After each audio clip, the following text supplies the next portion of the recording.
रामचंद बहुत आलसी था। वो कोई काम नहीं करता था, बस दिन भर बेड पर पड़े सोता रहता था, जिस वजह से रामचंद की पत्नी बहुत परेशान रहती थी और उसे उल्टा सीधा बोलती रहती थी।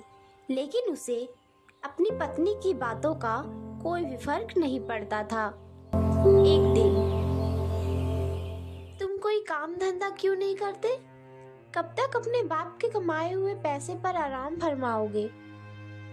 शुरू हो गया तेरा ड्रामा। रोज रोज एक ही बात बोलकर मेरा दिमाग खराब करती रहती हो। जाओ अपना काम करो। इतना सारा पैसा मेरे पिताजी मेरे लिए तो छोड़कर गए हैं, भला वो किस दिन के लिए काम आएंगे। ये पैसे एक दिन खत्म हो जाएंगे, तब क्या करोगे? और तुम्हारे बच्चों का क्या होगा, कभी सोचा है? हमारे पास इतना पैसा है कि हमारे साथ पुश्ते बैठकर खाएगी। तू जा, मेरा दिमाग मत खा। इतना कहकर रामचंद सो जाता है।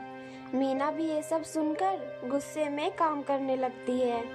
मीना रोज रामचंद को काम करने के लिए बोलती, लेकिन रामचंद कुछ नहीं करता। ऐसे ही करते करते 2 साल बीत गए और रामचंद का सारा पैसा खत्म हो गया। एक दिन, तो कुछ काम कर लो, अब तो सारे पैसे भी खत्म हो गए। अब हमारे घर में खाने के लिए कुछ भी नहीं है। ये बात सुनकर रामचंद चौंक गया और बोला, ऐसे कैसे पैसे खत्म हो गए? मेरे पिताजी इतने सारे पैसे छोड़कर गए थे, मेरे लिए वो कहाँ खर्च किए तूने? मैंने कोई पैसे नहीं दिए किसी को। तुम्हें मैं इतने दिनों से कह रही हूँ, लेकिन तुम्हें समझ ही नहीं आ रहा। अब सारा पैसा खत्म हो गया तो मुझे सुना रहे हो? क्या सच में सारे पैसे खत्म हो गए? रामचंद सर पे हाथ रखकर बैठ जाता है, फिर सोचते हुए बोलता है, मुझे माफ कर दो, मैं आज से ही काम करने जाऊंगा। ठीक है। रामचंद काम की तलाश में चलते चलते एक जंगल में पहुंच जाता है। बहुत दूर चलने की वजह से रामचंद बहुत थक जाता है और आराम करने के लिए एक पेड़ के नीचे बैठ जाता है। और थोड़ी ही देर में रामचंद की आंख लग जाती है। अचानक वहाँ घोड़े की आवाज आती है, जिसे सुनकर रामचंद उठ जाता है और थोड़ी ही दूर जाके देखता है तो उसे एक गुफा के पास 3 लोग दिखाई देते हैं। ये देखते ही रामचंद उनकी बातों को सुनने के लिए झाड़ियों के पीछे छिप जाता है। उन 3 लोगों में से एक व्यक्ति बोलता है, जाओ तुम लोग, मैं अभी सोना लेकर आता हूँ। ये बात सुनकर वो सब वहाँ से चले जाते हैं। तभी वो व्यक्ति इधर उधर देखते हुए गुफा के पास जाता है और जादुई मंत्र बोलता है, गुफा गुफा, मैं तेरा रखवाला आया हूँ। ये मंत्र सुनते ही गुफा 2 अलग अलग भागों में बढ़ जाता है और एक सोने की गुफा बन जाती है। वो व्यक्ति गुफा के अंदर जाता है।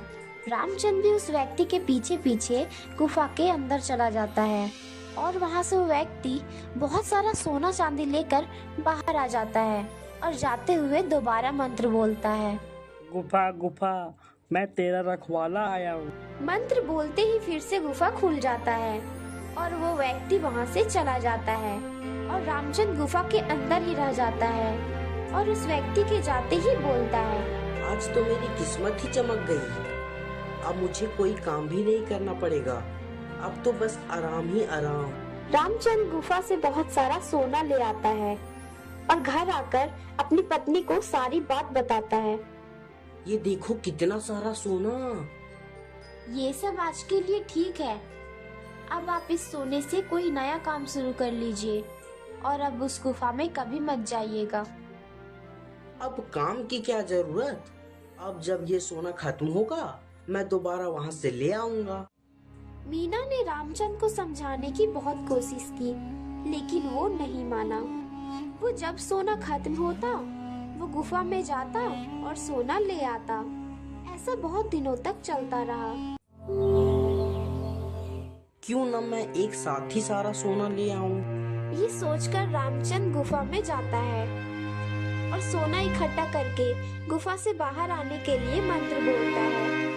वो इतना खुश होता है कि मंत्र ही भूल जाता है और हर बार गलत मंत्र बोलता है।